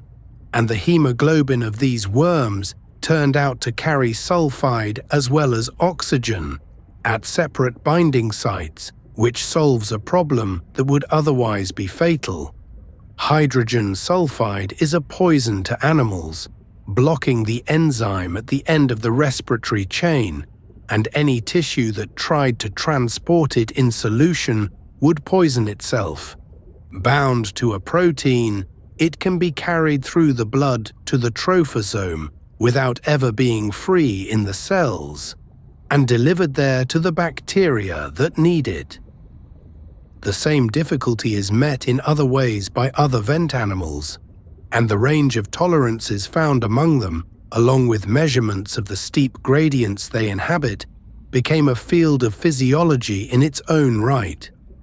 Clams and mussels solved the supply problem differently, keeping their guts but housing their bacteria in enlarged gills. The vent clam of the East Pacific rise, a large white bivalve with a thick shell, wedges itself into cracks in the lava where sulfide-rich fluid seeps up, taking sulfide with its foot from the crevice and oxygen from the surrounding water with its gills. And its symbionts are sulfur oxidizers of the kind found in the tube worms. Mussels of the genus Bathymodiolus, which spread in dense beds at many fields, were found in some species to carry methane-oxidizing bacteria instead, running on methane rather than sulfide, and in others to carry both kinds at once in the same gill tissue, which gives them a wider range of habitats and may explain why they are among the more successful colonists of vents and seeps alike. Their symbionts, like the worms, are acquired from the environment rather than inherited directly. Shrimp came to attention on the mid-Atlantic ridge, where dives in the mid-1980s found the chimney walls swarming with small pale shrimp, in numbers dense enough to obscure the rock. They lack normal stalked eyes, but they carry on the back of the carapace a pair of enlarged photoreceptor organs, unusually rich in visual pigment and lacking a lens, which appear to be sensitive to very dim light. That observation prompted careful measurements of the faint glow emitted by the hottest vent water, thermal radiation from fluid above 300 degrees Celsius, and the possibility that the animals use it to judge their distance from a surface that would cook them. On chimney walls in the Pacific, worms of another family build parchment tubes directly on the sulfide, in gradients so steep that a few centimeters separate near freezing water from water hot enough to melt the plastic of a sampling tool, and these are counted among the most heat-tolerant animals known. Then came the discovery that the same kind of community exists without volcanism. In 1984, submersible dives at the base of the Florida escarpment in the Gulf of Mexico found tube worms, mussels, and clams around cold brine seeping from the sediment at the foot of the carbonate wall. And in the same period, trawls and dives on the Louisiana slope found similar assemblages associated with the leakage of petroleum and methane from buried reservoirs. The water was not hot. The chemistry was sufficient. Methane rising from depth, and sulfide generated where microbes in the sediment consume that methane using sulfate from seawater. Cold seeps proved to be widespread on continental margins throughout the world ocean, and the tube worms there, with roots buried in sediment rather than tubes fixed to lava, grow slowly and live for a very long time, with some individuals estimated from growth measurements to be centuries old, in contrast to the vent worms that can add tens of centimeters in a single year and die when their vent shuts off. Cataloguing went on steadily as more fields were visited, and several hundred species new to science were described from vents and seeps, most of them found nowhere else, distributed in provinces that differ between oceans and between ridge systems. The list settled into a recognizable structure: a small number of symbiont-bearing animals producing most of the biomass, a set of grazers and suspension feeders on free-living microbes, crabs and shrimp scavenging and preying among them, fish waiting at the edges, and a fringe of ordinary deep-sea animals feeding on what drifts away. It was a whole ecosystem, mapped and measured, running on chemistry from inside the planet. Above the ridges and the plains and the trenches, filling the space between the sunlit surface film and the mud, lies the greater part of the ocean by volume, and it was the last part of the sea to be described with any confidence, because it is water without landmarks, and it holds animals that do not survive being brought up in a net. Sunlight thins quickly there. In clear ocean water, something like 1% of the light at the surface remains at 100 meters. Photosynthesis fades out somewhere in the vicinity of 200 meters, depending on the clarity of the water and the season, and by 1,000 meters, no light from the sun can be detected by any instrument yet built, though the eyes of some animals at those depths still seem to be tuned to what little arrives from above. Oceanographers came to name the layers according to that gradient: the epipelagic near the top, the mesopelagic or twilight zone from roughly 200 to 1,000 meters, the bathypelagic below that to about 4,000, and the deeper open water beyond, all of it cold, all of it moving slowly, and none of it possessing a floor or a wall on which an animal could rest. The first knowledge of it came in tow nets, and the knowledge was imperfect for a long time because a net dragged up through the water column catches whatever it passes through. So a fish taken from a net that has come from 2,000 meters might have been swimming at 400. 19th century naturalists were aware of the problem and argued about it, and the answer, when it came, was mechanical. Nets that could be closed at depth by a weight sent down the wire, and later nets carried in racks and opened and shut in sequence by electrical signal, so that each sample belonged to a known band of water. With these, expeditions in the early 20th century began to build a picture of the mid-water fauna. among them a Norwegian voyage that produced one of the first general accounts of ocean life at depth, and a series of Danish research cruises that traced the drifting larvae of eels across the Atlantic, and in doing so, sampled the open water systematically at stated depths across an entire ocean basin. What the nets returned was often ruined. Lanternfish arrived with their scales gone and their light organs rubbed away. Siphonophores arrived as clouded water in the cod end, and the delicate animals arrived as nothing at all, which meant that for decades the recorded mid-water community was biased towards whatever happened to be tough. The next opening came from sound, and by accident.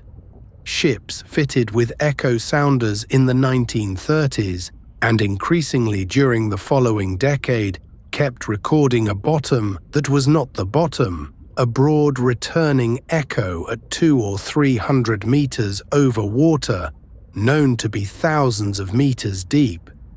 Sometimes called a false bottom or a phantom bottom by the operators who had to decide whether to trust their instruments. The layer did not stay put.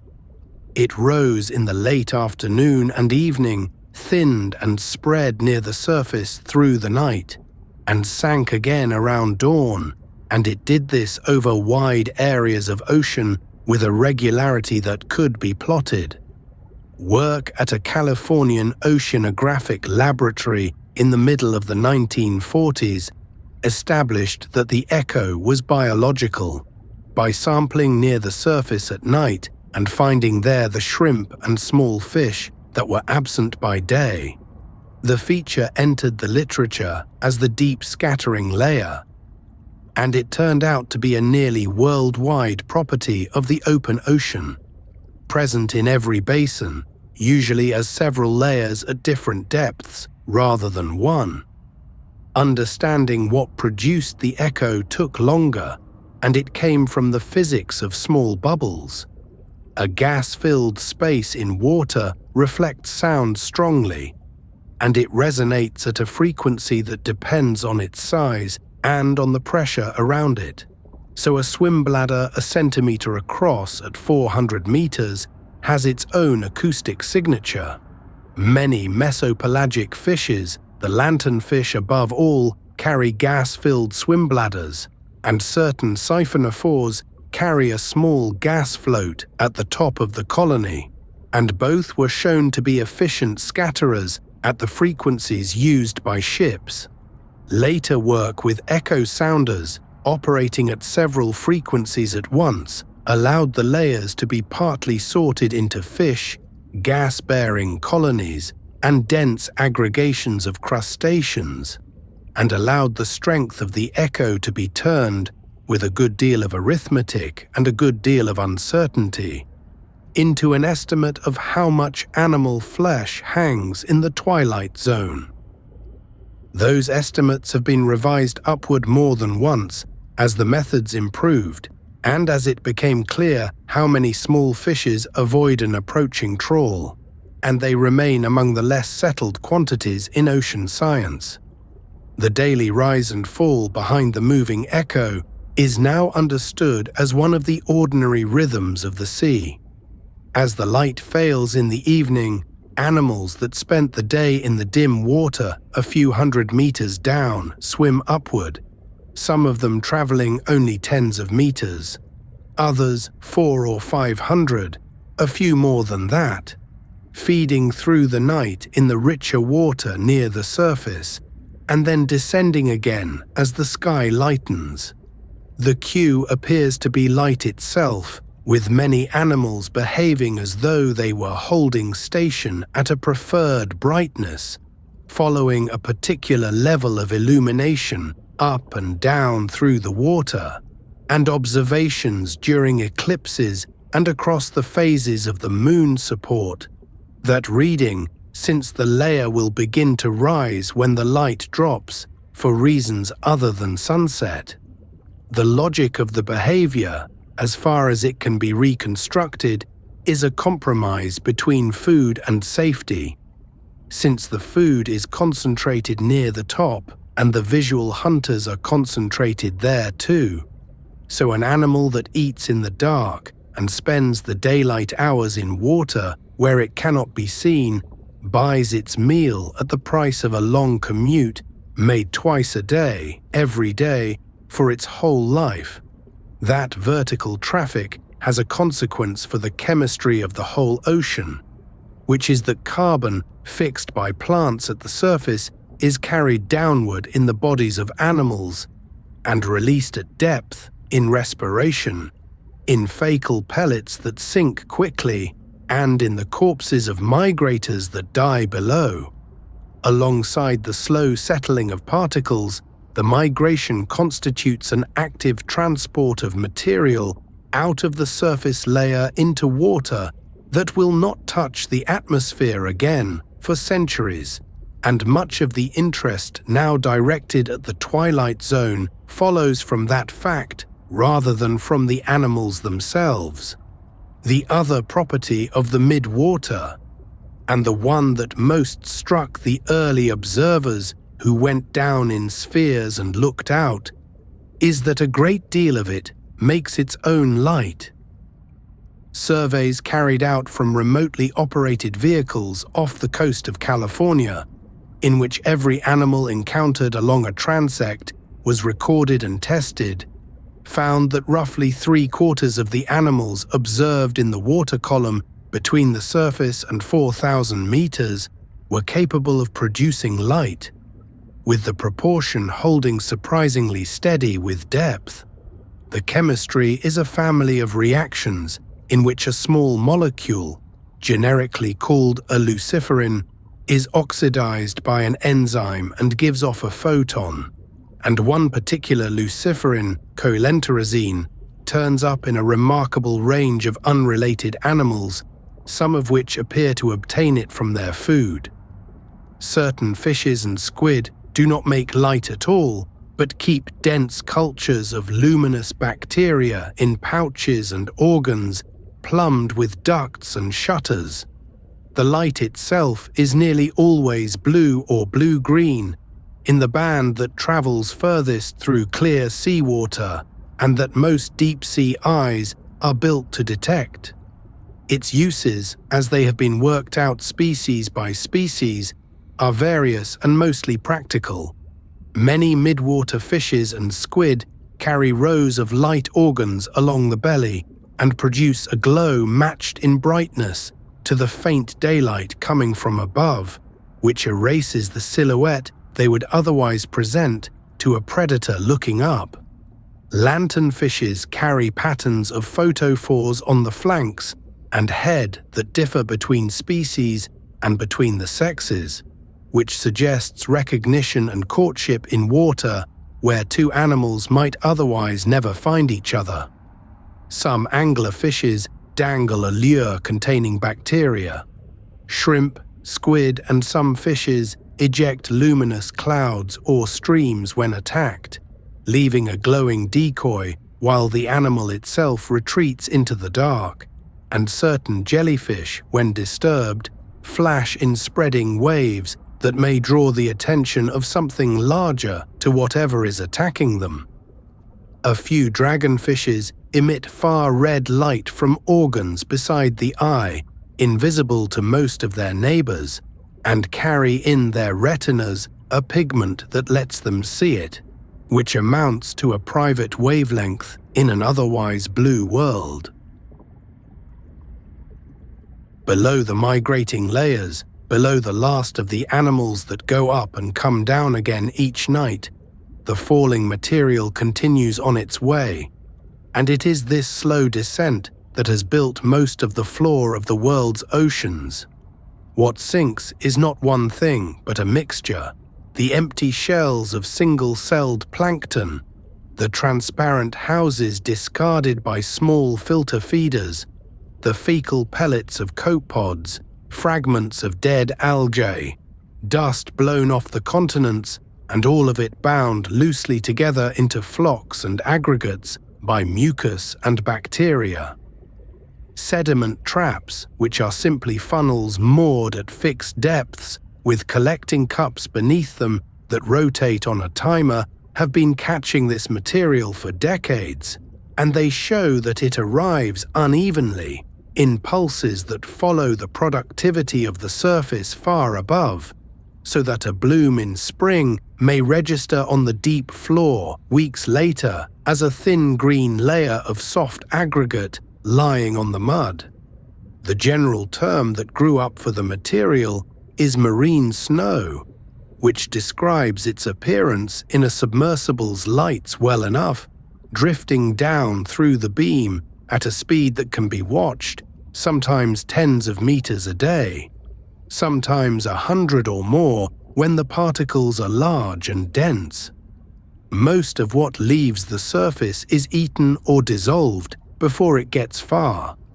The proportion that reaches 4,000 or 5,000 meters is a small fraction of what began the journey, and this is the reason the abyssal floor is a thin and frugal place supplied by leftovers.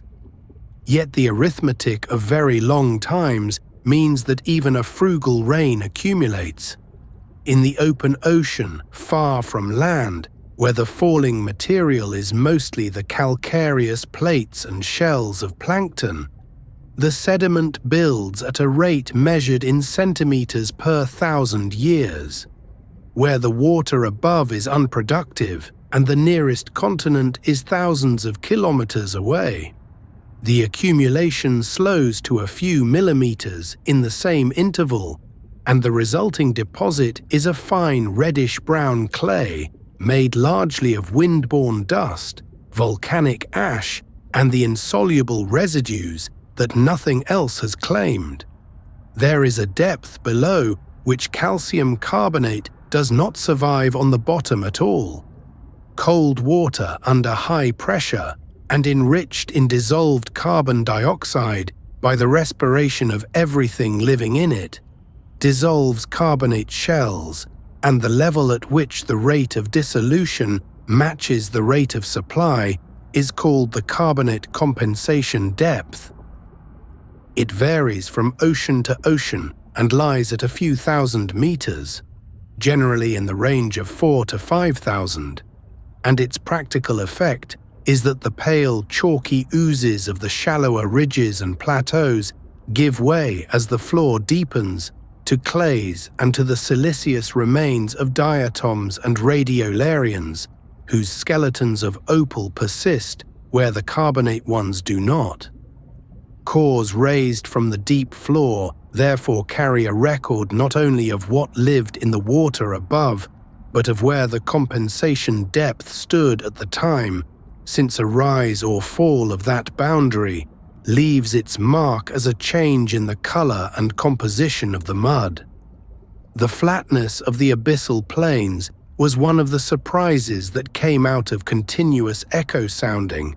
because a rain of fine particles alone does not produce a surface as level as the ones the profiles showed.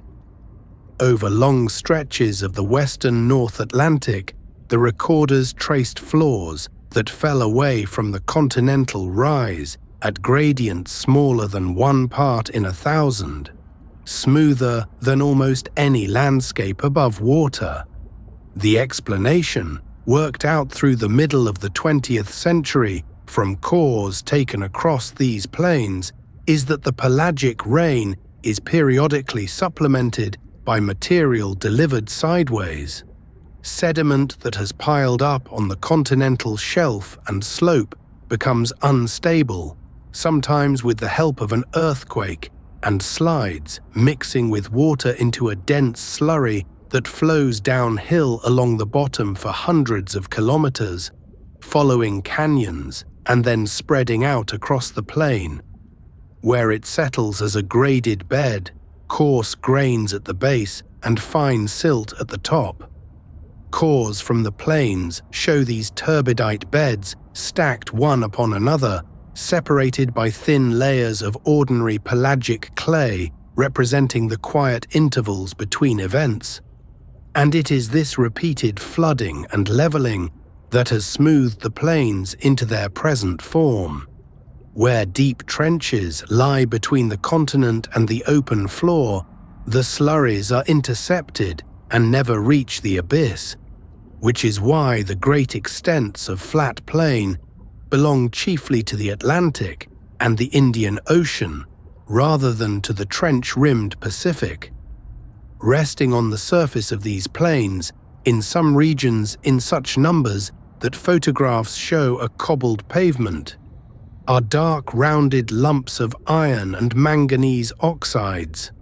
The Challenger dredges brought them up, and the expedition's reports described them plainly as manganese nodules, without knowing how they came to be there. They are typically a few centimeters across, sometimes the size of a fist, and when sawn open, they show concentric layers grown around a nucleus,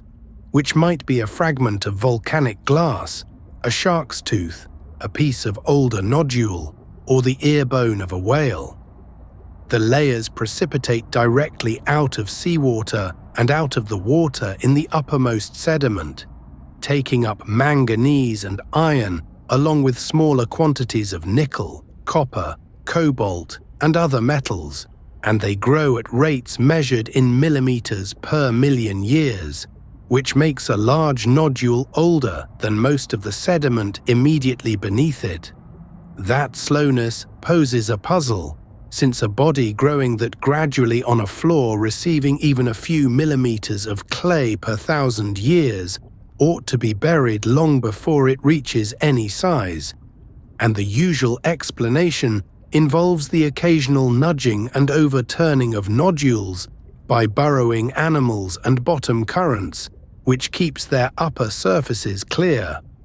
The nodule fields of the eastern equatorial Pacific, in the zone between two long fracture zones, have been mapped and sampled in detail because of interest in their metals, and much of what is known about the abyssal animals of that region has come from surveys undertaken for that reason. Against this background of thin, patient accumulation, the arrival of a large body on the bottom is an event of a different order. A whale that dies at sea and sinks intact delivers to a single point on the floor a quantity of organic carbon that the ordinary rain would take many thousands of years to supply. Submersible work off Southern California in the 1980s came upon such a skeleton on the floor of a basin, and the observations made there and at other carcasses found or deliberately placed since have allowed the sequence of what follows to be described in stages. First come the scavengers that can find and tear flesh. Hagfishes working their way into the body, sleeper sharks, grenadiers, and swarms of amphipods that strip soft tissue over months to a couple of years. Then the enriched sediment around the bones, saturated with fats and fragments, supports dense populations of polychaete worms, snails, and crustaceans at densities far above the surrounding floor and for a period of years. Then, as the remaining lipids inside the bones are broken down by bacteria in the absence of oxygen, sulfide is produced, and the skeleton begins to support animals of the same kinds found at hydrothermal vents and cold seeps, mussels and clams and tubeworms that depend on sulfide oxidizing bacteria, a stage that on a large skeleton in a suitable basin may last decades. Among the animals found on the bones are worms without mouths or guts, described in the early 2000s and given a name meaning bone devourer, which bore into the skeleton with root-like extensions and rely on bacteria inside them to break down the bone collagen and lipids. Only the females grow to any size. The males are minute and live in numbers inside the tubes of the females. The distribution of these worms and of the other specialists that turn up at carcass after carcass raises a straightforward question of supply. since each skeleton is an island that will be consumed and gone, and the working answer is that larvae are produced in quantity and dispersed widely, colonizing whatever falls next within reach, so that the species persists as a shifting set of temporary settlements across a floor that is otherwise, for long stretches and long intervals, quiet, cold, and thinly fed. We are going to stop here. The music will carry on for a while, and then it will fade on its own. There is nothing more to do tonight. Rest well and see you very soon.